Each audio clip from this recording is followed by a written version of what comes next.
Madame, monsieur, bonjour. C'est toujours avec un très grand honneur que nous vous entretenons tous les vendredis au sujet de l'actualité camerounaise. Aujourd'hui, l'actualité est très... Je vais... L'appel que j'ai eu tout à l'heure, là, m'a vraiment... Attends, suspens. Ok. Madame, monsieur, bonjour. J'espère que vous allez bien. C'est toujours avec le cœur enflammé de joie que nous nous retrouvons pour le débriefing de l'actualité camerounaise. Aujourd'hui, nos sujets sont axés autour de l'économie, de la culture et du sport. Nous allons peut-être parler de politique, mais ce n'était pas au programme. Parlant d'économie, nous allons parler de la nationalisation, du processus de nationalisation des NIO, initiative du président de la République Paul Biya. Nous allons effectuer dans ce podcast des analyses et des commentaires au sujet de cette décision, au sujet de ce processus. En culture, ce sujet a fait des choux gras, ça fait toujours couler beaucoup d'encre et de salive. Fally Ipupa, au cœur d'une polémique au Cameroun, artiste invité, a presté un concert à Douala au stade Bépanda pour le lancement du produit Blue de Cantel. En sport, éliminatoire Coupe du Monde 2026, le sélectionneur camerounais du Cameroun, Rigobert Song, a dévoilé la liste des joueurs retenus pour les deux premières journées des éliminatoires de la Coupe du Monde 2026. Le Cameroun pourra-t-il relever les défis? C'est la question que nous allons tenter de répondre pendant tout ce podcast. En attendant, sachez que vous êtes aujourd'hui entretenu par CWK et Olivier. Bonjour. Bonjour à toi, NBD. Bonjour également à Olivier. Bonjour à toute la grande communauté qui est derrière 237 Stories. C'est toujours un plaisir de pouvoir accompagner le débat, un plaisir de pouvoir donner son avis dans un moment aussi crucial que celui-ci parce que l'actualité camerounaise est toujours mouvante. Donc, venez dire ce que l'on pense pour éclairer parfois la lanterne des uns et des autres et aussi apprendre auprès d'Olivier à qui j'ai dit bonjour. C'est toujours un plaisir. Merci CWK. Bonjour Olivier, j'espère que tu vas bien, j'espère que le week-end se passe à merveille de ton côté. Bonjour NBD, bonjour à toi CWK, bonjour à tous les auditeurs de 247 Story, la meilleure plateforme du moment, la plateforme qui fait boom, je peux dire comme ça. Et c'est toujours un plaisir d'être parmi vous, hein. Le week-end, il se passe bien, il commence bien avec de la joie et puis un air frais qui passe de ce côté-ci à Yaoundé, au Cameroun. Je dis encore bonjour à tout le monde et puis bonjour à ceux qui ne sont pas là présentement, qui vont nous rejoindre peut-être, qui vont écouter ce podcast sur les réseaux. Bonjour à toute la communauté de 147 Story, c'est ce que je voulais dire. Voilà, une communauté qui s'agrandit tous les jours, une communauté qui porte un intérêt particulier à l'actualité du Cameroun et à l'actualité aussi au-delà des frontières du 237. Nous sommes de plus en plus heureux de vous savoir un peu plus nombreux. Et là, nous allons commencer par un sujet surprise, un sujet que j'ai pu garder comme ça pour le déballer devant vous. Ne dure pas au pouvoir, qui veut mais qui peut. Le 6 novembre dernier, le Cameroun a célébré les 41 années du président de la République Paul Biya à la tête de la magistrature suprême. Les 41 années ont été marquées par des réalisations, par des promesses, par certaines déceptions. C'est vrai. Mais la question que je m'en vais vous poser à chacun d'entre vous, c'est de savoir, je commence par Olivier, quel est le souvenir qu'Olivier garde de ces... Donc, quel est le bilan qu'il peut faire, les souvenirs qu'il garde de ces 41 années du président de la République Paul à la tête du Cameroun? Oh, merci NBD pour le temps de parole que tu me donnes. Je vais apporter mon avis personnel, hein. Mon avis Oui. personnel qui n'est pas toujours l'avis de tous les Camerounais. Moi déjà, je ne vais pas fustiger ici le bilan de son Excellence Paul Biya, président de la République du Cameroun, qui a fêté dernièrement, bref, on disait que c'était le 6 novembre, la date d'accession au pouvoir de Paul Biya par la démission, suite à la démission du premier président de la République, Amadou Ahidjo. Bon, déjà, ces 41 années, euh, il y a eu des hauts et des bas, mais pour un bilan déjà que je peux brosser comme ça, je trouve ça plutôt, euh, je peux dire, bon, parce que avec beaucoup d'efforts que le président Paul Biya a fait, il a su garder le Cameroun debout, malgré comment je peux dire, les problèmes qui sont là. Le Cameroun a quand même su, ce pays-là a quand même su rester debout de par les accords que le président de la République a pu signer avec les pays étrangers. Il a su garder l'héritage des Camerounais. Et je pense que d'ici, lorsqu'il cédera le pouvoir dans les années à venir, on aura un Cameroun qui appartient aux Camerounais. C'est déjà ça la fierté des Camerounais. Il n'a pas bradé les sols, il a fait de son mieux pour pouvoir doter le Cameroun de certaines infrastructures. On ne dira pas que c'est assez parce que tout le monde ne va pas être toujours d'accord avec la gestion de tel, parce on se dit qu'il aurait pu faire ceci, il aurait pu faire ceci, mais le pouvoir, c'est pas ça. Le pouvoir, c'est des accords, le pouvoir, c'est des jeux, le pouvoir, des positions, et parfois, on voudrait bien mieux faire, mais on a les mains liées. Vous savez, la conjoncture, la mondialisation et puis les relations qu'on a entre le Nord et le Sud ne sont pas toujours équilibrées. Disons que d'ici là, on espère que le Cameroun va décoller et va continuer sur la lancée du président Paul Biya, qui a déjà fait sa part. Et je pense qu'il y aura une suite, un avenir radieux. Donc, c'est un peu ma position là Oui, d'entrée de jeu. d'accord. Merci, Olivier. Et CWK, qu'est-ce que tu as à dire au sujet des 41 années du président de la République du Cameroun? Merci De la... déjà, NVD, pour le lancement. J'ai envie de Oui, dire joyeux anniversaire au président de la République. D'abord, joyeux anniversaire d'accession à la magistrature suprême. Parce qu'il faut oui. le rappeler, ce n'est pas son anniversaire de naissance. Hmm, Mais pour certains, sous un autre angle, on a l'impression que c'est plutôt l'anniversaire de naissance parce que 41 ans. Vous avez constaté dans le discours de pratiquement tout le monde, des journalistes en particulier, on ne parle plus de la session, souvent on parle de 41 ans de règne. Ça veut dire ce oui, que ça veut dire quand on parle de 41 ans de règne. Ça veut dire oui, qu'on voit plus le côté du roi au lieu de voir, enfin, le règne veut dire ce que ça veut dire. Ce n'est plus seulement de la démocratie qu'on parle. oui, Quand on parle de 41 ans du président Paul Biya au Cameroun, on peut se mettre sous deux angles. On peut se mettre sous l'angle de ceux qui pensent que les routes, depuis qu'il est là, ont le nombre de kilomètres routiers qui, sous son prédécesseur, était croissant, que ça a fortement décru. C'est ce qu'on peut penser. Ce sont des angles de vue. Mais on peut également se dire que avec le président Paul Biya, on a eu de très bonnes négociations. C'est ce que Olivier relevait encore là tout à l'heure. 41 ans, ça semble aussi trop long. Trop long parce on aurait bien voulu voir un moment que peut-être quelqu'un d'autre soit à la gestion et dit, comme Olivier l'a dit, que la gestion, ce sera toujours critiqué, c'est vrai. Parce que peu importe ce que tu feras, tu seras toujours jugé et quelqu'un d'autre dira toujours, j'aurais pu faire mieux, jusqu'à ce qu'il arrive devant les faits et qu'il voit que, à bien des égards, il y a des choses qu'on ne peut pas se permettre. Mais il y a aussi un endroit où j'ai envie de dire que je ne serai jamais d'accord quand on parle du président Paul Biya et qu'on parle d'avenir. J'ai eu la chance de feuilleter le livre du président Paul Biya qui a été, pour moi, qui est l'un des livres qui décrit le mieux le chemin que le Cameroun devrait prendre.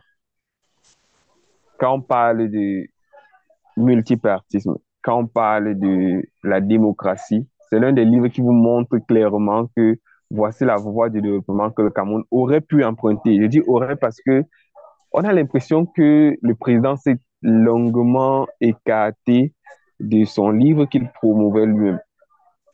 Un livre qui est celui qui montre vraiment un programme politique très clair, mais sur lequel celui-même qui a écrit le livre s'est écarté de cette voie-là. CWK, Bon, est-ce que tu peux nous rappeler le titre de l'ouvrage pour permettre à nos followers d'avoir aussi la possibilité de lire cet ouvrage?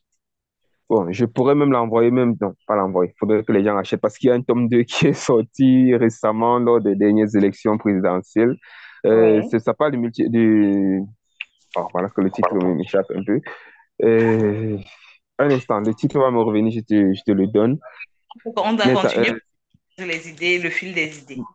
oui, mais je vais donner le titre. D'ici la fin de l'émission, ça va me revenir. Et je voulais, quand je revenais sur un truc qui a été dit par Olivier, avec lequel je Mhm. ne suis vraiment pas d'accord quand on parle d'avenir et qu'on parle du président Paul Biya. On a l'impression de stagner, en fait. À un moment, j'aurais aimé peut-être dire avec Olivier que, bon, en 41 ans, enfin, on a l'impression de voir un dauphin qui est en train d'être proposé par le public. Le dauphin qui est peut-être Franck Biya, parce que pendant longtemps, tous ceux qu'on a pensé être des potentiels défunts, pardon, dauphins, pas défunts, tous ceux qu'on a pensé être des potentiels dauphins, au fil du temps, se sont évanouis. Et on a l'impression qu'enfin un autre dauphin émerge et que cette fois-ci, il est à prendre au sérieux en la personne de Franck Biya, le fils du président de la République, le premier fils. Et quelque part, on se dit, est-ce que avec sa potentielle arrivée, parce qu'on le voit de plus en plus au devant de la scène, est-ce qu'avec sa potentielle arrivée, le règne Biya va continuer sous un autre Biya et que quelque part aussi, on aura une vision d'un jeune qui a des idées plus proches du peuple, parce que c'est le président Paul Biya, il est là depuis, mais on a l'impression qu'à un moment, cette proximité qu'il avait avec le peuple, de le voir être au devant, au-dessus du terrain, on a vu le peuple aimer ce président de la République quand il y a eu les catastrophes à Sam, ce président qui allait au contact du public, on a l'impression qu'il s'est beaucoup trop éloigné et que, comme quelqu'un l'a dit, le docteur Marc Medium le disait encore, quand il parle des silences du président dans son livre, ben, ça veut dire ce que ça veut dire. C'est que c'est avec les silences que le président parle le mieux. C'est peut-être que nous autres, le peuple, on l'écoute pas assez. Alors, voilà ce que je dirais en tout cas pour ma première intervention. Le temps pour moi de retrouver le titre du livre, je crois, je vous reviens avec ça tout de suite. Nous avons souvent, dans la vie, il y a des silences éloquents. On peut se dire que son silence parle plus que, plus que les mots. Peut-être disons-nous ça, arrêtons-nous à ce niveau. Il y a des silences éloquents, il y a des personnes qui ne parlent pas et que leur silence témoigne peut-être de leur désarroi, de leur tristesse, de leur mal-être. Bon, c'était là comme ça une parenthèse pour évoluer dans le podcast. Nous allons parler d'économie. Nous allons parler des néos, du processus Enfin, de nationalisation de l'entreprise. si tu permets, je pense le titre me reste pour le libéralisme communautaire. Voilà. C'est le Pour le tome, libéralisme communautaire. oui, c'est le livre écrit par le président Paul Biya et c'est dès qu'il venait d'arriver à la présidence. À titre de rappel, le Oui, livre est une sorte de manifeste politique, justement, qui oui, présente oui. les grands axes de développement sur tous les Mm, plans, vraiment sur tous les plans, soit sur le plan social, culturel, économique, politique même du Cameroun, où est-ce que le oui, président voulait, ce qu'il voulait oui. vraiment pour la destinée du Cameroun. Mais personnellement, et je pense que j'ai déjà, en tant qu'historien, en tant que journaliste, j'ai observé avec quelques présidents qui ont toujours voulu du bien pour leur peuple et où Mais lorsque il tu y a eu des soucis décryptes, avant. lorsque tu essaies de détailler les faits, ça me pousse maintenant à te poser une autre question. Quelles sont les entraves liées? Et on a d'autres thèmes à aborder aujourd'hui, mais tu me pousses à poser une question. Quelles sont Ah, les entraves liées à la, c'est-à-dire au non-respect de ces principes et de et de tous ces objectifs que le président de la République s'était fixé en 82. Pourquoi Je, vous il n'a savez, pas je, atteint ces je peux, objectifs? Qu'est-ce qui explique cela? je peux apporter mon point de vue là-dessus par Oui, oui, rapport oui. à... Vas-y, Olivier. bien sûr, Ça je rejoint, reviens avec mon point de vue, hein, j'ai pas fini. D'accord, d'accord. ça, là, ça rejoint véritablement ce que CWK venait de dire, les silences du président de la République. Là, on peut interpréter ce fait par le non-accomplissement du désir, de la volonté d'un homme politique par la réalité qu'il a croisée sur le terrain. Vous savez, vous quittez de chez vous avec un programme politique bien chargé. Quand je vais arriver, je vais faire ceci pour mon pays, je vais le développer, je vais construire les routes. Et quand vous arrivez réellement dans le vif du sujet, vous trouvez qu'il y a beaucoup d'entraves. Je vous ai parlé des relations, par exemple, nord-sud, qui sont carrément déséquilibrées. Nous vivons encore sous le joug du néocolonialisme. Vous voyez, par exemple, lorsque le fonds, le FMI, par exemple, ou bien la Banque mondiale, nous accorde un prêt. Vous voyez, le prêt est accordé, mais on ne nous verse pas de l'argent. On ne nous verse pas de l'argent et ce prêt accordé contre échange de matières premières moyennant le montant du prêt. Lorsque maintenant nous recevons une écriture qui dit qu'on a alloué 200 milliards de francs CFA au Cameroun, et c'est cet argent qui est écrit seulement du côté du Fonds mondial, parce qu'ils n'ont pas cet argent, ils ne nous ont pas financé avec un argent liquide, avec un argent physique, mais ils nous ont financé avec une parole donnée, des obligations et une confiance, la confiance qu'on a sur le fond, au niveau du Fonds mondial et du FMI et de la Banque mondiale. Vous voyez, c'est ce déséquilibre-là qui fait en sorte que lorsque l'homme arrive maintenant pour implémenter ce qu'il avait déjà pensé, il trouve que la situation sur le terrain, c'est tout autre chose. Et le silence du président de la République maintenant, c'est ce qui a fait en sorte que le Cameroun reste toujours debout. Sinon, on aurait déjà basculé depuis étant un pays qui appartient déjà à 80%, par exemple, aux étrangers et ceci. Mais je vous dis que le Cameroun est 100% aux Camerounais. C'est grâce au silence du président de la République qui a su jouer par cette qualité-là, par cette caractéristique de sa personne, qui a su déjouer les plans qui visaient à déstabiliser le Cameroun déjà premièrement et les plans qui visaient à spolier le Cameroun. On a carrément vu comment on a écarté Bolloré logistique du port de Douala qui a été récupéré par la RTC. On a vu carrément que le port en eau profonde de Kribi qui est déjà là appartient 100% aux Camerounais. Donc, c'est l'homme, c'est la nature de l'homme et c'est ce qui a permis que le Cameroun soit toujours debout. Et espérons que avec la mondialisation qui se passe et puis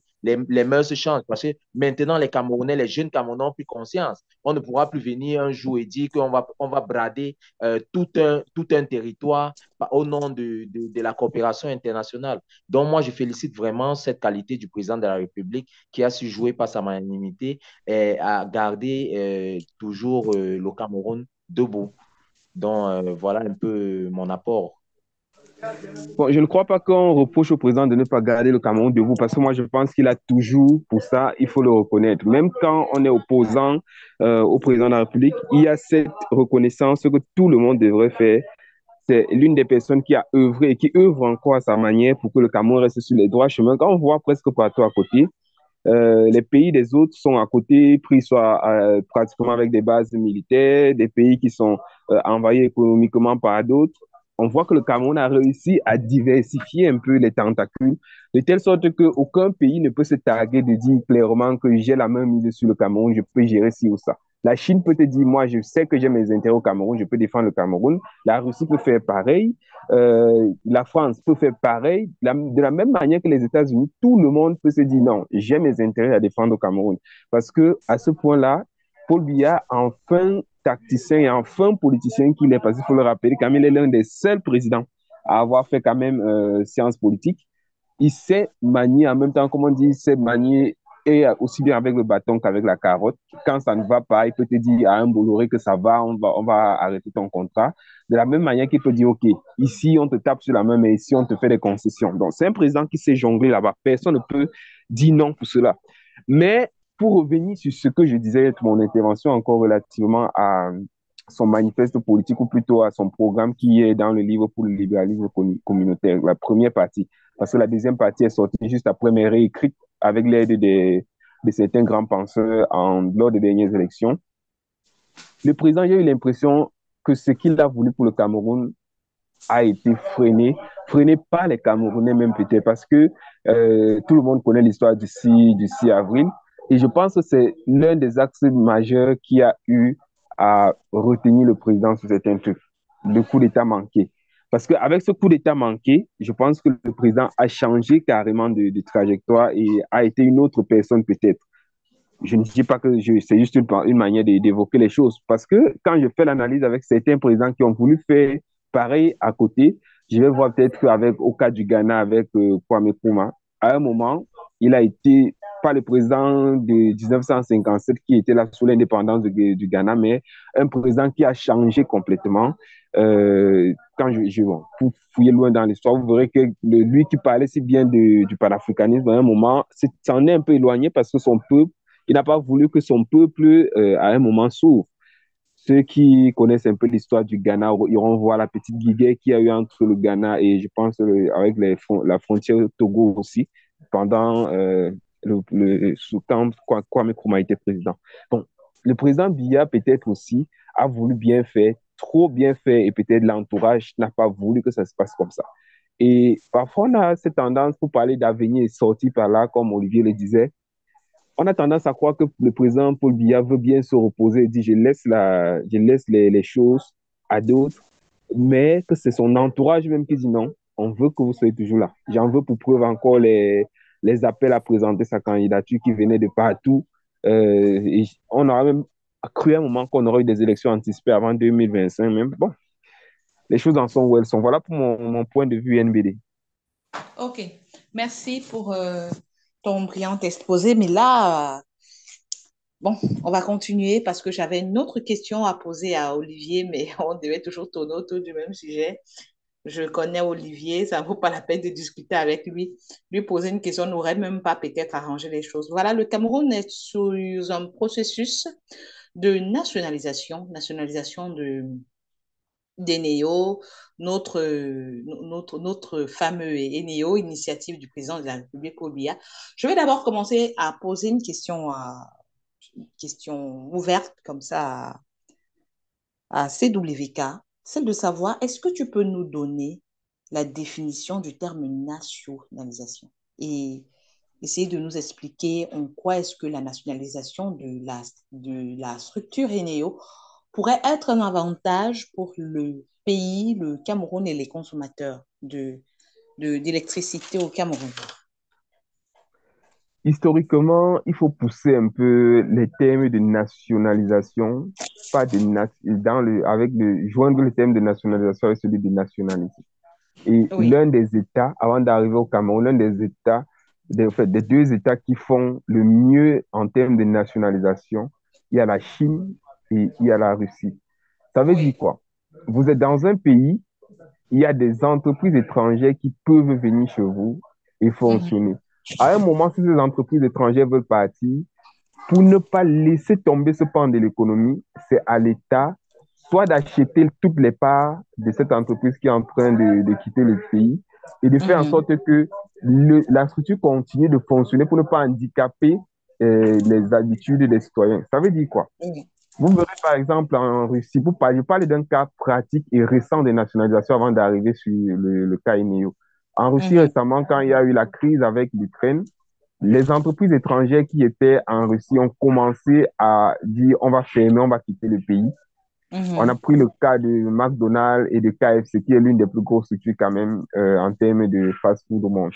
KFC, bien sûr, tout ça c'est sans publicité, je vous en prie. KFC a décidé de quitter la Russie. Qu'est-ce que la Russie fait? J'ai dit en 2 jours, il y a près de 20 000 points KFC qui étaient en Russie, si mes chiffres sont bons, 20 000 ou 2 000, je peux avoir une erreur sur un zéro.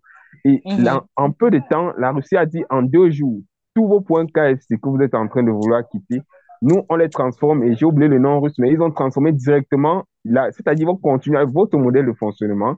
On ne vit pas les employés, mais vous, les boss, on vous dit, OK, vous quittez le pays simplement, mais on va mettre à votre place, le nom d'abord devient un nom russe, et ça fait que directement la structure, les intérêts qui seront produits par cette structure n'iront plus dans les mains des Américains, mais ça reste directement dans la poche du gouvernement russe. Voilà un exemple simple de nationalisation qui a été rapide, mais qui a été conflictuel. Maintenant, Mhm. pour le cas Eneo, pour revenir pour la question, le cas Eneo au Cameroun, un cas de nationalisation plus pragmatique, mais Oui, qui va aussi me causer un autre problème parce que ce débat, j'en ai jusqu'à la gauche.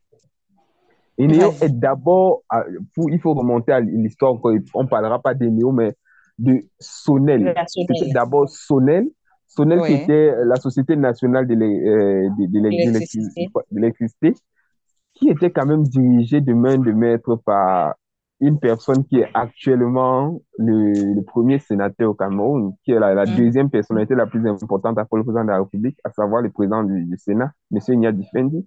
Nyat. C'est quand Sonel, il est à la tête de la Sonel, je vais dire, Sonel a été le fleuron de notre économie pendant un bon moment aussi. Mhm. Mais malheureusement, avec les chiffres qui descendaient, vous allez voir les parents, quand on va dire tu voles le courant, comme on dit souvent, les gens vont dire non, ça a l'air de rien, mais si on cumule tous ceux qui ont cette pratique et qu'on voit les pertes dans les caisses de la Sonel en ce moment-là, on voit aussi les entreprises nationales qui sont, je vais les rappeler, les premières entreprises qui payent mal. Quand on voit ce que Camtel doit à la Sonel à l'époque, on voit ce que des entreprises comme le MINFI, le ministère même des Finances, beaucoup de ministères qui ne payent pas leurs factures en fait. Voilà Mhm. où ça a plombé d'abord les chiffres de la Sonel. La Sonel est tombée et a été rachetée par une entreprise américaine de mémoire, je pense que c'est AES, c'était AES, et on appelait Mhm. en ce moment-là AES Sonel. On Mhm. quitte de AES Sonel qui aussi a trouvé à un moment, ne trouvait plus les bons stratagèmes pour pouvoir maintenir à flot les chiffres, a dû vendre aussi et ça a été racheté par une entreprise britannique, je pense en l'occurrence Eneo, qui en fait le Mhm. nom a changé pour quitter de AES Sonel à Eneo, Energizing, je crois Energizing Au Cameroun, c'est comme ça. Cameroun. Hmm? Donc, on est, Energize et Neo. oui, Energizing of Cameroun, un truc comme ça, je Yes. pense le nom. Donc, Mhm. et Neo est venu maintenant avec des nouveaux systèmes, des nouvelles pratiques. On va faire du prépayé. Ça marche à un certain niveau. Il y a eu Mais jusque-là, on a toujours le même problème qui reste. Les Mhm. entreprises d'État sont celles qui ne payent pas leurs factures. Parce que quand on voit parfois, si Neo fait une sorte de redressement, on va voir ça. Quand ça frappe les foyers, on dit OK, mais ce n'est pas les foyers vraiment qui vont faire fermer Neo. Je pense pas que c'est peut-être les 12 millions, les 120 millions, les 12 milliards qui sont versés par les foyers qui sont vraiment quelque chose. Par exemple, quand on parle de milliards de factures qui sont impayées, je pense que Les universités, l'université de Douala qui doit oui, beaucoup de milliards à Eneo ces quand on derniers se jours. Je retrouve ne sais pas à si ça une fait. structure étatique comme les universités qui, à elles seules, sont à près de 7 milliards Oui, accumulés, oui. je peux exagérer dans les chiffres, mais on est proche. Quand On rien est que les proche. structures étatiques ne payent pas à hauteur de milliards Eneo qui leur fournit le courant, vous voyez qu'il y a Mhm. déjà un gros problème. L'un des Oui, meilleurs payeurs d'Eneo pour le moment, c'est Alucam. Il y a Alucam et il y a la société, il y a cette société, il y a Alucam qui fait les tôles, lui, qui est l'une des sociétés qui paye le mieux Eneo, et il y a celle qui fait le ciment, Cimencam également. Vous voyez que oui, ce sont ces structures qui sont celles qui tirent vraiment Eneo vers le haut. oui, Si elles avaient été suivies un instant par les structures étatiques et qui, je pense, doivent avoir un budget normalement arrêté. Parce que quand on vient oui. dans un lycée, pour le cas que je peux maîtriser, dans un lycée, il y a un budget pour l'énergie. On sait que le budget doit être payé, mais si le budget alloué n'est pas dirigé vers Eneo, on doit d'abord poursuivre déjà ces gens-là pour malversation financière peut-être et comprendre où part le budget du courant d'Eneo. Puisque nous autres usagers, quand je viens pour faire un papier, je paye. Ça veut dire que quelque part, dans ce que je paye, il y a un agent qui va être viré pour Eneo. Mais qu'est-ce qui en est fait par la suite? Là, je ne peux pas vous répondre. C'est pour dire que quelque part, donc, quand on parle de nationalisation, c'est que Eneo veut tomber et il faut justement nationaliser à quelque chose de positif dans le sens où déjà les bénéfices qui sont engrangés par cette structure reviendront directement dans les caisses de l'État et seront forcément reversés partout dans la population pour que l'on puisse bénéficier. Donc, nationaliser a toujours quelque chose de bien. Pas nationaliser seulement pour dire qu'on chasse des étrangers, mais nationaliser parce que à un moment, quand l'État se sent prêt pour pouvoir reprendre les rênes, il peut dire, OK, je me permets par mon droit régalien de vous dire, vous, Eneo, je rachète les parts puisque je vois que peut-être vous ne fonctionnez plus comme il faut pour que l'économie, dans le sens d'Eneo, puisse aller. Voilà pour ce que je pourrais dire à ce sujet.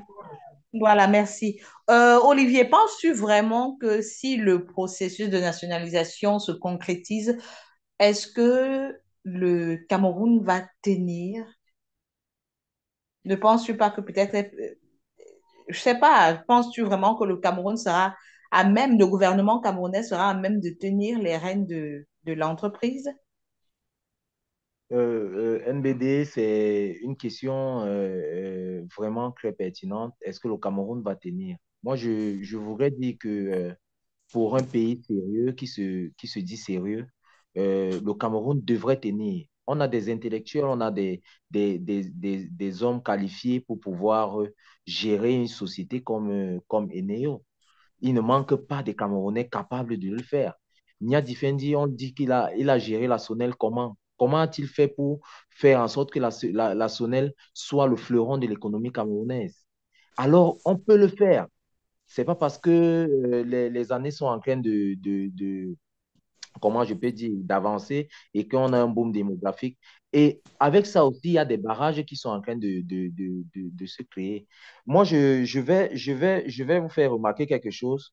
Dans les pays sérieux, il y a des secteurs de l'économie, des secteurs de l'industrie on n'accorde pas aux étrangers. Il faudrait qu'on reste sur, il y a les finances, il y a l'électricité, qui sont des parties du pays qu'on ne peut pas laisser dans la gestion des mains étrangères. Alors moi, je suis pour la nationalisation et je pense que le Cameroun pourrait gérer avec les nouveaux barrages, avec le nombre de mégawatts qui sont injectés encore dans le circuit et avec la Sonatrach qui est là, qui travaille de concert avec Neo. Je pense que le Cameroun pourrait faire bien et je pense que nous, nous pouvons vivre comme les Français vivent, qu'on ne coupe plus de courant, qu'on ne fait pas ceci, qu'il n'y a plus de délestage et tout ça. Les délestages sortent quand nous avons des barrages aussi puissants que Memvele, Lompanga, Nachtigal et tout ça. Vous voyez, ne serait-ce que trois de ces barrages peuvent alimenter le Cameroun, mais c'est la mauvaise gestion. Lorsqu'on donne, par exemple, on parlait des ministères ici, des entreprises, des secteurs de l'État qui ne veulent pas reverser l'argent qui est alloué pour la gestion du courant à Eneo. Comment Eneo va faire pour pouvoir tenir la tête hors de l'eau? Eneo ne peut pas. Alors, il faudrait que dans les institutions, qu'on s'assure déjà que le pan de l'électricité, l'argent qui a été alloué à l'électricité, soit vraiment dirigé dans cette voie-là et non pas laisser, parce que il y a les entretiens, il y a les entretiens des lignes, les entretiens ne vont pas se faire seuls. C'est cet argent-là qui est là avec les subventions que l'État a déjà fait sur l'électricité qui va permettre qu'on puisse entretenir et pouvoir toujours avoir le courant. Moi, je pense que le Cameroun peut gérer et je suis 100% pour la nationalisation de ce secteur de l'économie qui est l'électricité. On ne peut pas laisser ça aux mains des étrangers. Ils vont toujours gérer parce que Eneo que vous voyez, c'est un fonds d'investissement étranger britannique qui a racheté Eneo. On ne peut pas donner la gestion d'un secteur aussi sensible à un fonds d'investissement. Le fonds d'investissement, ça veut dire que les actionnaires viennent mettre leurs capitaux et puis ils investissent sur une activité et eux, ils s'attendent à des dividendes chaque année. Donc, ça veut dire que lorsque Eneo produit, Eneo doit peut-être faire un cumul, un chiffre d'affaires de cette année, par exemple, de 23 milliards. Si les actionnaires doivent avoir 20 milliards, on va d'abord payer les actionnaires et les 1 milliard qui reste, ça va pouvoir gérer les lignes et c'est ce qui fait en sorte que nous avons les délestages et que Eneo n'arrive pas à sortir la tête de l'eau. Donc, moi, je suis vraiment pour que l'État rachète Eneo et que la gestion soit gérée de main de main, qu'on donne à quelqu'un qui est capable, un technicien vraiment, quelqu'un qui doit être à sa place au niveau de la gestion de l'électricité au Cameroun. Donc, c'est ce que je pouvais dire là. Nous espérons vraiment qu'au Cameroun, qu'il n'y ait plus de délestage parce que vraiment, on en souffre beaucoup. Ce podcast a pu être enregistré hier, mais la raison vraiment primordiale était, la raison majeure, c'était le manque d'électricité qui, bon, qui entraîne forcément la conséquence des batteries faibles et tout. Les gens n'ont pas pu enregistrer. C'est là, on a besoin d'une électricité, d'une énergie forte, constante et vraiment pour permettre aussi l'essor des business des uns et des autres. Voilà. On va dire que tout ça, c'est à cause de l'ENEO, comme quelqu'un disait.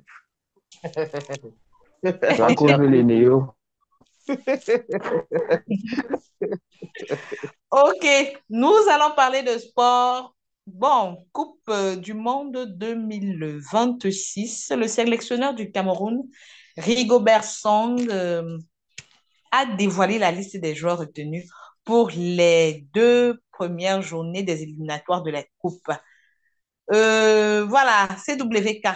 Au regard de la liste qui a paru il y a quelques jours, penses-tu réellement que le Cameroun va relever le défi, celui de participer? Parce que je pense que pour le moment, le Cameroun est ce pays-là qui a le plus, qui cumule comment on peut dire, le nombre de participations le plus élevé, hein.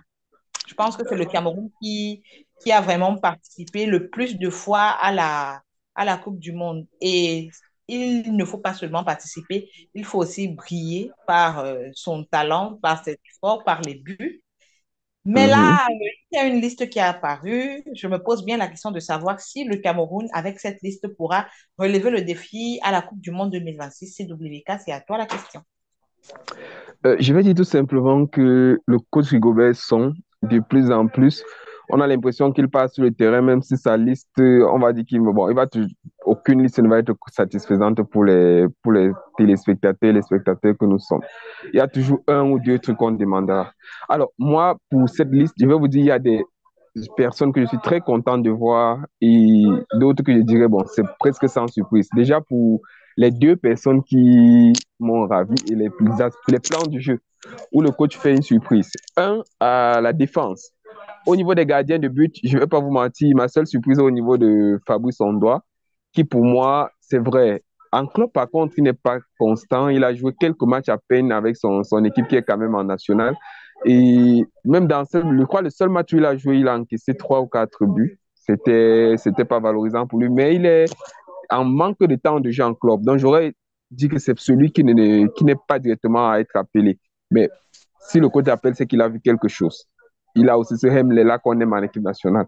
Donc, que ce soit au niveau de Fabrice Ondoa, de David Passy ou bien encore d'Andro Nana, pour moi, ça va. On peut tenir avec, mais quand on prépare l'avenir, comme le coach Song a toujours eu à le dire, je pense que la première chose qu'il aurait eu à faire, vraiment, c'était de prendre peut-être le gardien Gapadwembu de Marseille. Il est constamment avec des gars, il s'entraîne constamment avec eux et il sait clairement ce qu'il faut, si on peut dire comme ça, pour faire, en quand on parle d'avenir. On l'a vu jouer avec les U23, il est intéressant. Quand on parle d'avenir, on doit prendre ce genre d'enfant. Il le prenait déjà à Rigobert Song. Il peut le prendre et lui dire, OK, viens continuer ton apprentissage. Déjà, c'est la même chose qu'on a fait avec Idriss Carlos Kamenia à l'époque. Et ça a permis que quand il venait, après, comme titulaire, il n'avait personne pour contester sa place. C'était avait le talent aussi. Maintenant, sur le plan de la défense, Rigobert Song a pris 3 latéraux gauche. Là, je suis très curieux de voir comment il va faire. C'est vrai que ce sont les meilleurs Camerounais pour le moment. Il y a Yongwa qui a fait de très belles choses récemment quand nous n'étions pas là, qu'il a pris. Bon, c'est vrai, ça me plaît. J'aime bien cette concurrence-là pour que au fait que personne des joueurs ne s'endorme sur ses lauriers et se disent non, je suis titulaire à mon poste, c'est sans surprise, je vais jouer. Bon, latéral droit, en l'absence de Faye Collins, on voit des choses qui se dessinent encore et Muminga Malo, par contre, qui n'est pas là, à moins de me tromper, c'est quand même un choix fort du coach et ça intéresse parce que ça veut dire qu'il y a certains qui, s'ils pensaient avoir déjà cimenté leur place, ils doivent travailler pour la mériter. En dehors de Muminga Malo qui est absent, je reviens aussi sur l'absence de notre vice-capitaine en la personne de Choupo-Moting qui n'a pas été appelé. Pour moi, c'est logique pour n'être pas constant en club, ça peut jouer également sur les performances en équipe nationale et je pense que c'est un choix logique du coach Même si j'ai vu des journalistes en conférence de presse vouloir un peu dire, mais attends, il est l'un des Camerounais qui marque le plus de temps sur le stade. Mais je pense que c'est parce qu'on ne voit pas aussi tout le monde. On laisse la chance à tout le monde et c'est ce que le coach Rigobert ont fait. Là, le retour que je note le mieux, c'est celui de Neyou au milieu de terrain. J'ai vu ce match en Italie ces temps-ci et il est flamboyant au milieu de terrain. Mais est-ce qu'il va pouvoir jouer? Parce que Neyou, c'est bon, mais je vois Kemen aussi. Est-ce que Neyou va jouer devant Kemen? Je ne pense pas. Est-ce que Neyou va jouer euh, devant, par exemple, un Ben Elliott? C'est ça qui est ma grande question. C'est même si on parle le même poste. Zambouangui, ça c'est clair. C'est sûr, il ne discute sa place avec personne au milieu du terrain. On a vu, quand il n'est pas là, c'est Lancelin au milieu. Maintenant, pour moi, je le souhaitais de tout cœur. Je veux vraiment voir jouer Magri de Toulouse. Moi, je l'ai vu en peu de temps qu'il est entré. On a vu un gars qui bouscule pour montrer qu'il a envie de jouer. Mais ma grande question pour sortir NBD, c'est au niveau du jeune Benjamin Jongwe. Qu'est-ce qu'on veut de ce petit? Est-ce que Ben Elliott est performant ou pas? On voit constamment, on l'appelle, mais on ne l'a pas vu jouer peut-être sur une demi-heure de jeu. On le voit toujours 8 minutes de la fin. Je ne suis pas sûr qu'il ait même joué 10 minutes pendant un match. Je crois qu'il a joué à 3 reprises et à chaque fois, il est entré en fin de match. Est-ce que le coach Rigobert pourrait, par exemple, ça a été le cas pendant les matchs amicaux, il aurait pu dire on le laisse jouer entièrement le match, on le laisse fou dire pourquoi je l'appelle constamment et je ne le fais pas jouer? Est-ce que peut-être il est trop talentueux et on a peur qu'en entrant, il éblouisse de son talent les plus âgés qui sont là? Mais est-ce que l'âge a alors quelque chose à voir avec le talent en performance, quand on parle de performance en équipe nationale? On a vu en équipe nationale un Jamal Musiala jouer en Allemagne et être titulaire. On voit le jeune Jude Bellingham qui joue en Angleterre être titulaire indiscutable. Mais pourquoi est-ce qu'on ne pourrait pas aussi, si on voit en ce jeune homme-là quelque chose de brillant pendant très longtemps, puisqu'il a appelé, je crois qu'il en est peut-être à sa 10e sélection nationale. Pourquoi ne pas le confirmer simplement et faire qu'il joue aussi? Ça, c'est ma grande question pour sortir de ma prise de parole. Ok, une question qui suscite des interrogations. Est-ce que Olivier pourrait renchérir sur la question ou bien nous dire qu'est-ce qu'il pense de la liste qui a été rendue publique par Rigobertson il y a quelques jours? Déjà, NBD, un coup de chapeau encore à CWK qui est calé sur le sujet. Oui. Je vois qu'il maîtrise mieux la chose, je vois qu'il maîtrise la chose mieux que moi. Et puis bon, moi, je vais apporter ma pierre à l'édifice.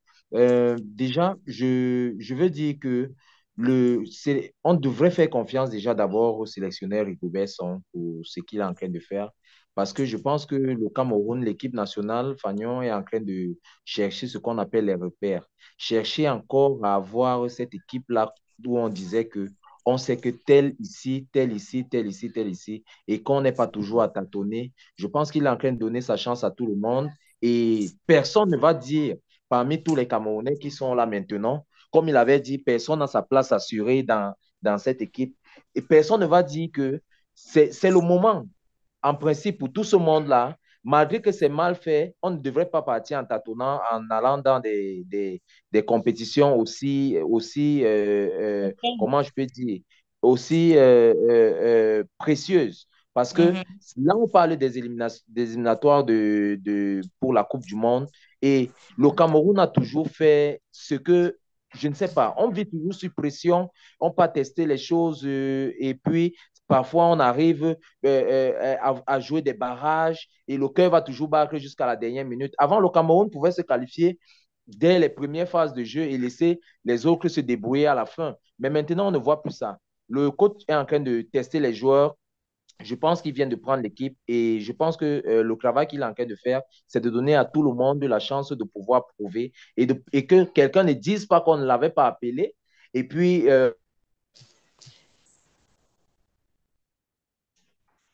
on lui a mis tant de jeu. Allô? Allô? Quelqu'un m'entend? Peut-être un petit... Oui, oui, je suis là, on t'entend très bien. Peut-être un petit souci avec Olivier. Oui, peut-être un petit souci technique de réseau ou peut-être un appel qui a interrompu son allocution. Ou peut-être Néo. Peut-être, Néo. Non, on va pas accuser, mais pour compléter un peu ce que Olivier disait, je pense vraiment sur beaucoup de plans que Oui, Rigobert Song fait bien de donner vraiment sa chance du à tous monde. les Lions, de dire que même si tu joues, on a vu Rigobert Song, par exemple, je n'ai même pas parlé de lui, mais quand on voit Ngom Bekele, qui Rigobert Song a tenu à le faire revenir, alors qu'il faut le rappeler, c'est Rigobert Song qui parle chercher dans le championnat national camerounais pour le faire Mhm. jouer. C'est plaisant à voir, c'est vraiment encourageant et on a l'impression que tous ceux qui se disent potentiellement joueurs du Cameroun et qui peuvent être sélectionnés, même s'ils jouent dans n'importe quel championnat, Rigobert Oui, Song va aller les chercher. Et c'est un travail qu'on apprécie. Et vraiment, personne n'a sa place, je vais dire, assurée. C'est assuré chacun qui dans doit l'équipe. donner. Si tu ne donnes pas le meilleur de Meilleur de toi, dis-toi que tu ne lui-même. seras pas retenu. C'est simple aussi, c'est très simple. Oui, Moi, j'aime cette politique-là. C'est-à-dire, oui. la compétitivité est toujours. On a Mhm. reproché au coach Rigobert Song pendant longtemps ce fait-là, qu'il était parfois l'assiste, il n'était pas actif pour prendre certains joueurs. Bon, moi je Mhm. pense il refait de son mieux. Olivier est de retour. Ouais, Olivier. je disais que personne n'a sa place assurée dans l'équipe du Cameroun, hein, comme CWK venait de le dire, et comme notre célèbre coach, avec ses citations, le dit d'habitude. Et moi, je pense que c'est une bonne manière de faire, déjà que nous sommes en train de rechercher nos repères. On a envie d'arriver arriver à redorer notre blason et dire que l'équipe du Cameroun recommence encore à rugir chaque jour. Donc, nous souhaitons bonne chance vraiment à ceux qui ont été sélectionnés et qui donnent le meilleur d'eux-mêmes pour qu'ils mouillent le maillot, quoi. On dit au Cameroun qu'ils mouillent le maillot à fond et que le Cameroun soit promu pour la Coupe du Monde à venir. Mais il y a un Congo ça qui fuse les réseaux sociaux. C'est vrai que ça ne fait pas partie du sujet, mais ça me revient comme ça, selon lequel le Cameroun va encore rompre le contrat avec One of Sport, bien. J'ai lu un peu Oui, comme ça oui. sur les réseaux, hein. J'ai lu un peu comme ça Mhm. sur les réseaux. Mais c'est une C'est un information intox? à prendre avec. Non, c'est une information à prendre avec beaucoup de recul parce que rien n'a encore fuité du côté, vous comptez les Camerounais, quand on veut alimenter le buzz sur Les Internet. réseaux Bon, sociaux. je ne sais réellement pas ce qu'il en est pour ma part, mais je pense qu'on devrait laisser le temps et puis voir ce qui va en ressortir. Oui, ok. Alors, nous allons aller en culture. Nous sommes toujours en détente. Nous avons fini avec le sport. Nous ouvrons tout à l'heure la page culturelle avec la polémique où Patrick, je pense, c'est Fally et Poupa qui se retrouvent au centre d'une polémique au sujet d'un concert qui se déroulera dans quelques moments au stade Bepanda, un concert qui est organisé par la société Camtel du Cameroun pour le lancement de leur produit Blue sans publicité.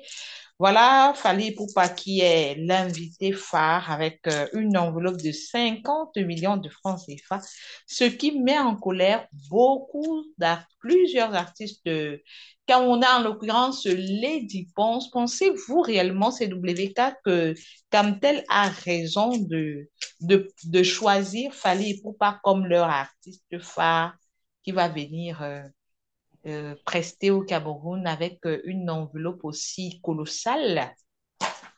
Ça fait pas des jaloux, c'est normal ou bien c'est Hum, aux je ne sais artistes? pas je ne sais pas si l'enveloppe est vraiment le problème. Mhm. Mais toujours est-il que l'une des choses les plus intéressantes à retenir de cette petite guéguerre, c'est que les Camerounais n'ont peut-être pas compris la sortie ou les sorties de Lady Pons. Mhm. Lady Pons pour moi, elle n'a rien contre Fally et elle a dit, c'est même la première ligne de son propos quand elle fait cette sortie-là, elle Mhm. n'a rien contre Fally, qu'elle apprécie. Elle a quelque chose contre Cantel. Et quand j'étais en train de préparer cette émission, hier encore, il y a cette sortie du manager de Ténor qui m'a beaucoup, beaucoup intéressé. Ouais. Et Tafis, qui revient. Est-ce que tu peux paraphraser avec nous, s'il te plaît? La sortie de Tafis est très claire. Il dit ceci. Le problème n'est pas. Aujourd'hui, c'est Lady Ponce. Hier, c'était Malox. Parce qu'il faut le rappeler, sans faire de publicité à toutes nos structures. Avant, c'est la société UCB à travers Cadivière une des bières qui est dite en termes de slogan, c'est le champagne du pays. Mais Ouais. pour le lancement et pour rehausser l'image du produit, vous invitez, je pense que c'est Kiss Daniel, en grande une, avec tout l'argent que ça fait en termes de déplacement pour ce gars, tout le budget que ça doit être. Mais alors, ça veut dire, attendez, vous dites que vous êtes le champagne du pays et vous invitez quelqu'un d'autre pour venir valoriser notre champagne du pays, mais il y a un problème. Et je vous dis, ça a valu à Malox d'être blacklisté jusqu'à ce jour. C'est pour ça que d'ailleurs, il représente plutôt une structure, une bière rivale.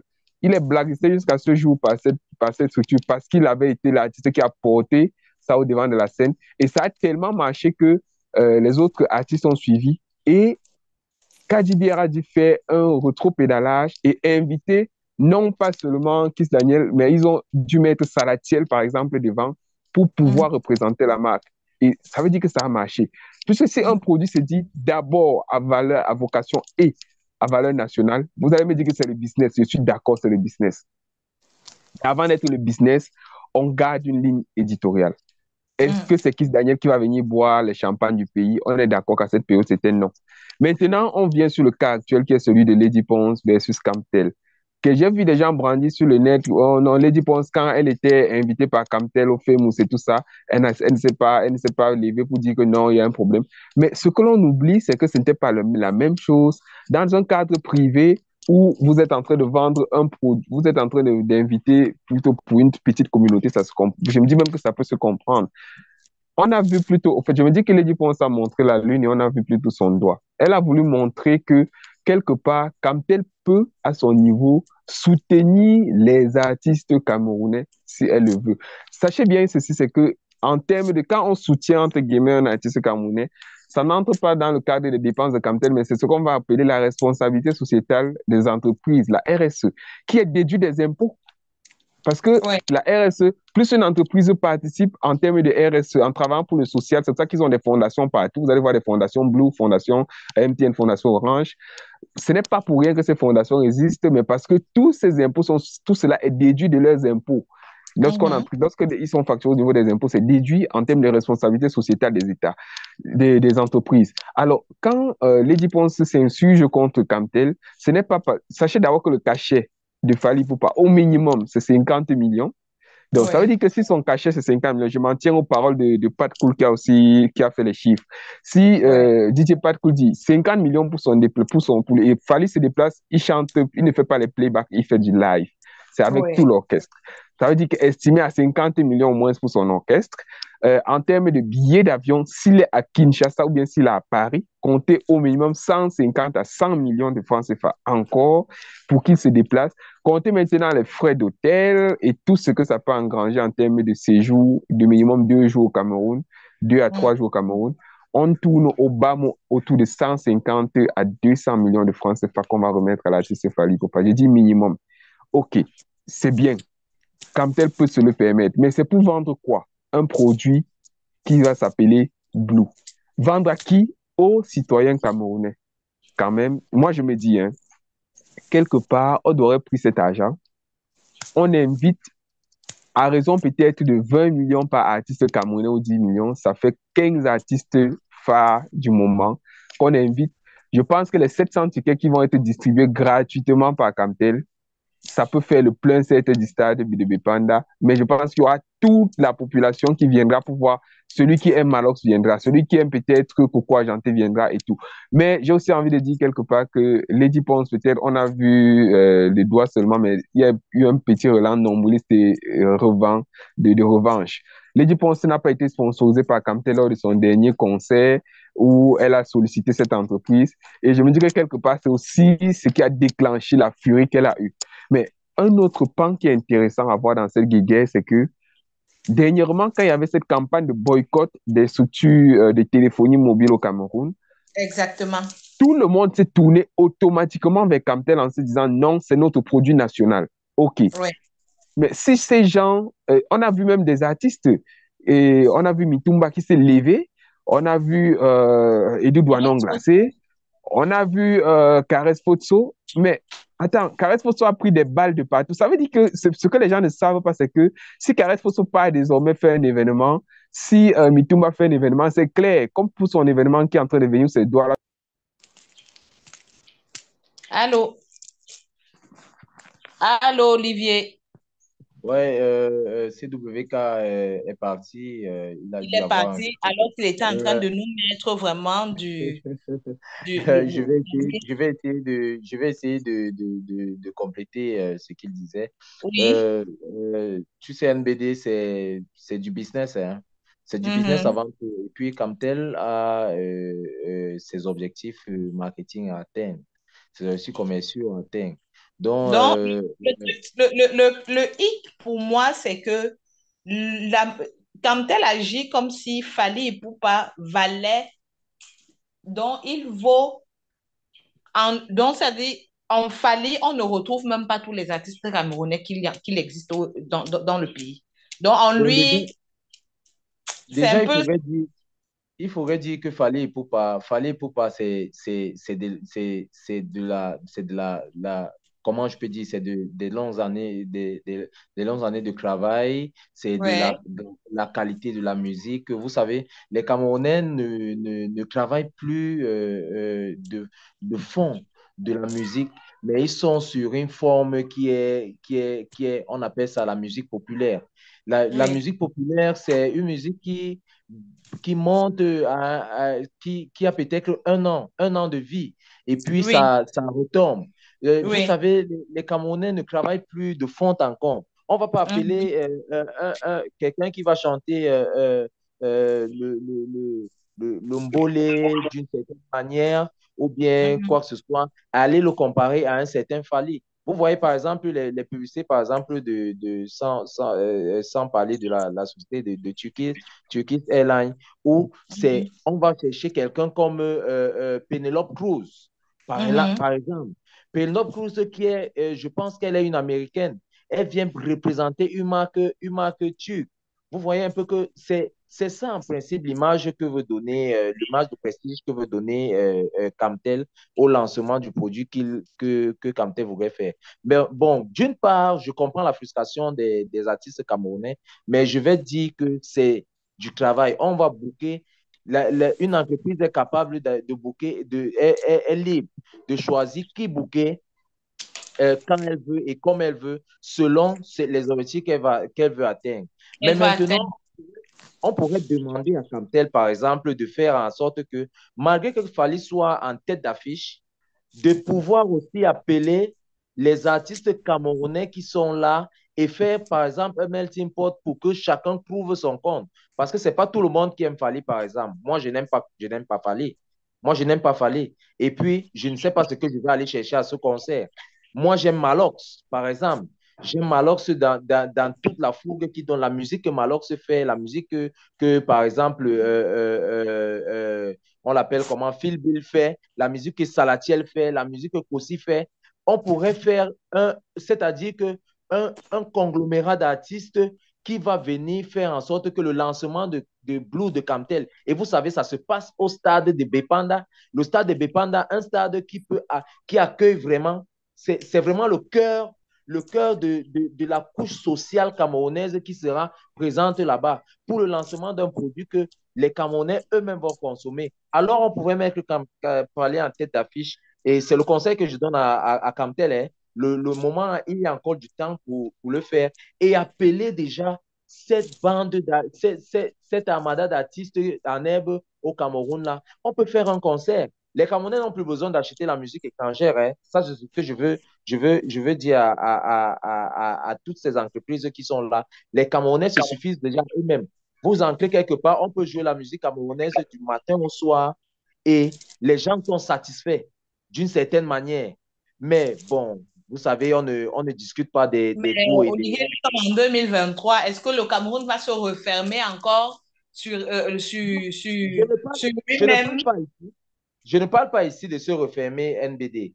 Je ne parle pas de se refermer ici. Je parle c'est-à-dire faire de la juste mesure, faire des stratégies vraiment payantes et sans attiser de polémique. Vous savez, il y a tellement de frustration. Vous savez ce que l'artiste vit ici au Cameroun. L'artiste n'est pas valorisé au même titre qu'un artiste est valorisé au Nigeria. C'est pour ça que eux, on a l'impression qu'ils travaillent, mais on pourrait donner la chance à ces artistes-là qui ne peuvent pas se faire des concerts à l'international, de pouvoir quand même, dans le pays, dans leur pays, faire quand même des sorties. Vous voyez un peu ce que je veux dire.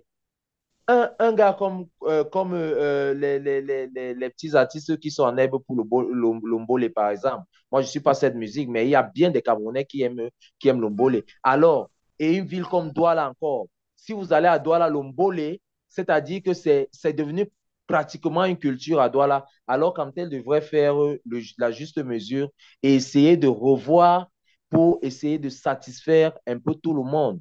Vous savez, les gens sont, on préfère donner c'est ce qui se dit d'ici dehors.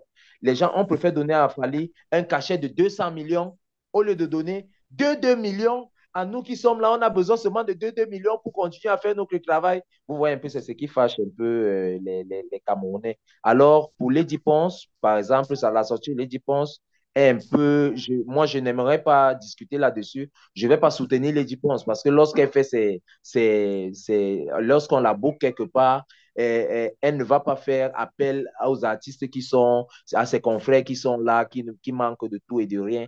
Mais c'est lorsque Fally arrive une pointure internationale maintenant qu'elle sent qu'elle est menacée, qu'elle va Non, pouvoir elle faire une... est menacée. Et puis, il faut souligner ici que la musique de Lady Ponce ne dépasse pas les frontières régionales du Voilà, Cameroun, hein. il Elle faudrait ne qu'elle dépasse comprenne pas. Il cela. faut essayer de travailler. Parce que moi, Mais quelle musique camerounaise j'ai dépasse d'abord les commenté frontières? Quelle est la musique camerounaise qui dépasse les frontières d'abord? Il faut d'abord savoir.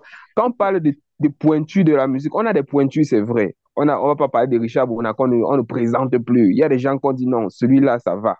Mais quand Oui, vous allez parler de Lady Ponce, de Fally, ce sont les gars, Fally a travaillé, on comprend. Mais ce que nous, on demande simplement, c'est que donnez-nous au minimum cet argent, ce trop d'argent que vous pensez avoir, repartissez ça au moins des artistes, au sein des voilà. artistes. Camtel, et Lady Ponce accusait même Camtel de ne pas payer complètement les droits, reverser leurs droits qu'ils ont en utilisant des Cameroun. S'il te plaît, voilà exactement le problème, la véritable problématique. C'est ça le véritable problème. Il faudrait que les gens comprennent ça. La répartition équitable, que chacun puisse quand même avoir un peu, un peu. Ici, on ne parle pas de l'internationalité de la musique de Fally ou bien de quoi que ce soit, mais c'est de soutenir l'artiste local. Et surtout que ce n'est pas en Côte d'Ivoire que ça se fait ou bien en France. Ça se fait au stade de Bepanda à Douala. Il faudrait alors qu'il y ait une représentativité Exact. de tous les artistes camerounais, que chacun arrive là-bas et vous allez voir, si on fait un truc comme ça, Fally en tête d'affiche et puis on a une multitude d'artistes du Cameroun venant des quatre coins du Cameroun, vous allez voir que le stade de Bepanda sera rempli et le lancement du produit de Camtel sera réussi. Et on va vraiment dire que Camtel est cette entreprise-là qui est vraiment pour le peuple camerounais. Comme on a, Mais comme, c'est le concert que Fally va donner qui va améliorer la qualité de la connexion de Camtel. Parce que vraiment, parlant de connexion, la Mais connexion même de voilà, Camtel, je suis parfois obligé de changer de réseau quand on est en plein enregistrement, alors que j'ai la puce la Camtel. connexion de Mais Camtel est attends, belle. je suis obligé de changer de réseau parfois, mais Alors c'est que, que alors, MTN c'est et nous Orange, qui consommons et on a des problèmes. extrêmement cher.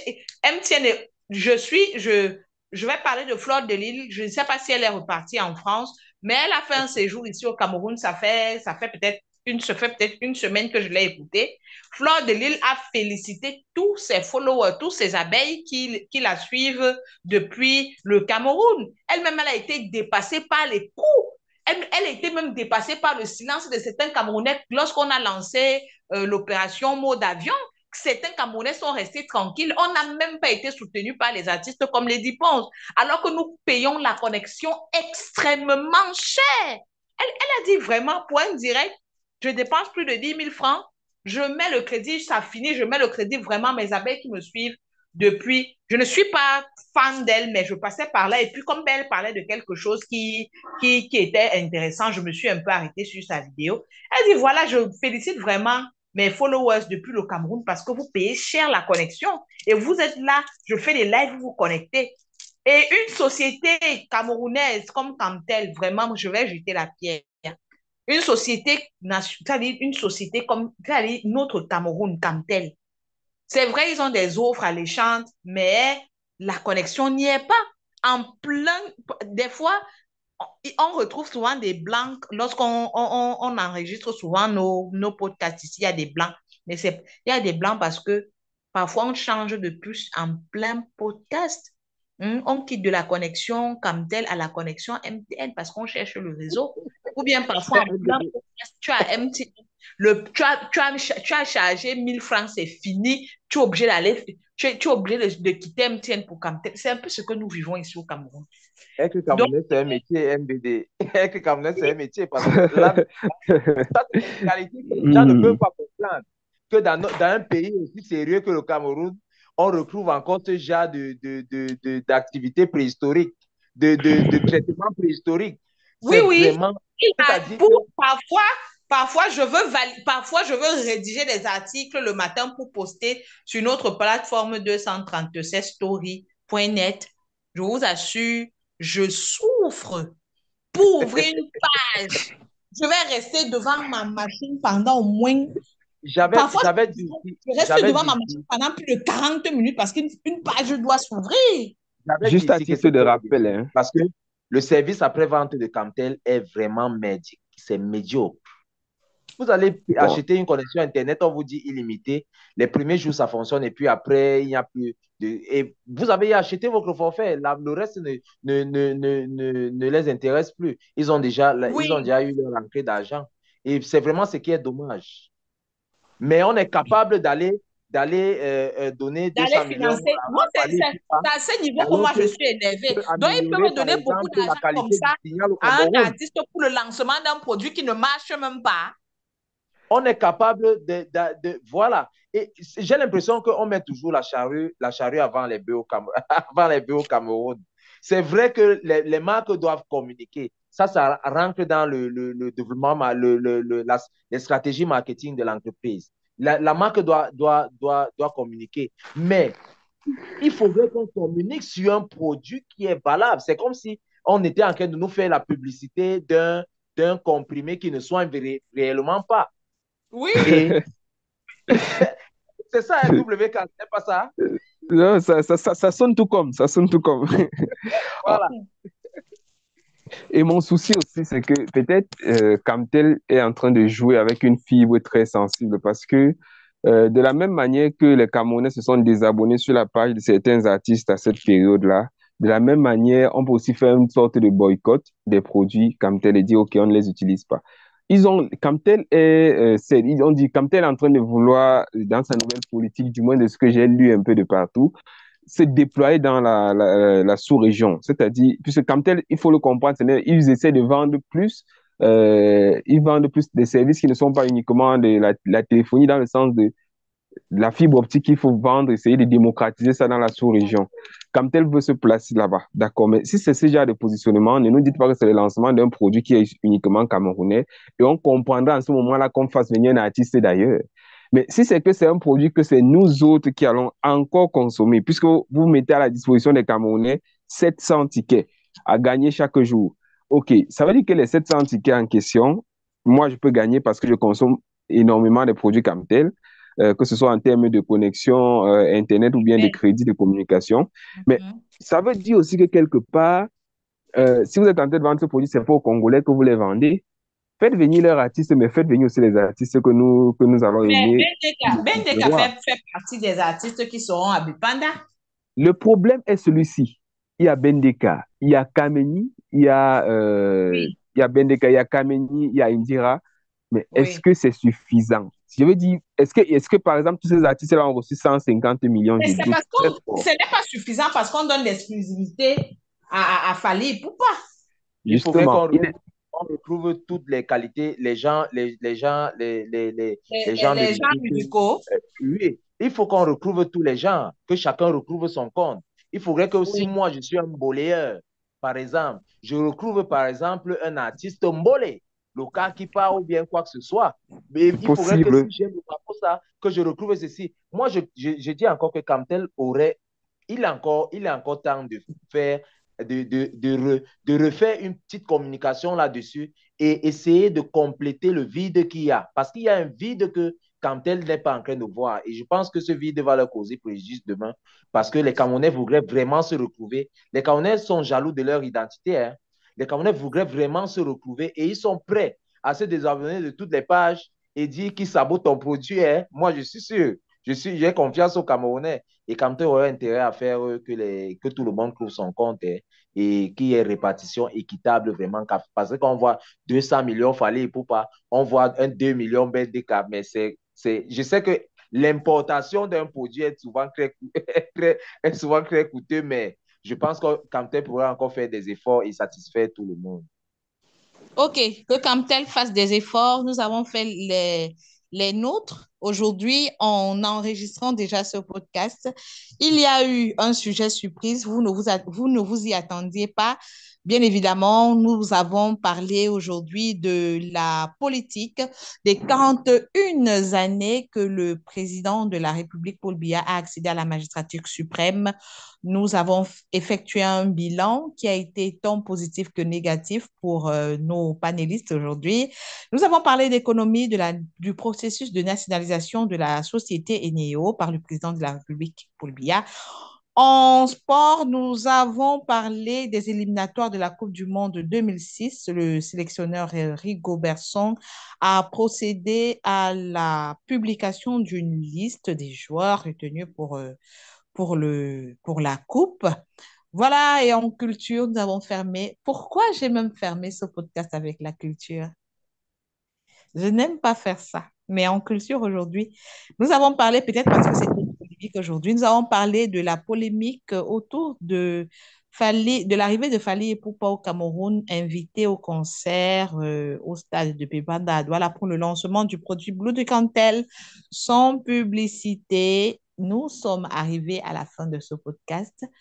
Nous saluons, nous faisons un gros coucou, on dit bonjour, on va dire un petit bonjour, un gros bisou à Joe aujourd'hui, un gros bisou à HG et un gros câlin à Chicharito, nos podcasteurs du 237 Story qui sont avec vous tous les jours. Vous pouvez les écouter dans les anciens podcasts et restez toujours connectés sur 237 Story. Partagez massivement. Continuez toujours à nous lire. Vous êtes de plus en plus nombreux à nous lire et à nous écouter. Vous nous donnez la force de continuer et de venir vous édifier comme ça sur des sujets marquant l'actualité camerounaise et au-delà de nos frontières aussi. Passez un agréable week-end sous la protection du Très-Haut et on se retrouve la semaine prochaine. Au revoir. Bye bye. Bye bye.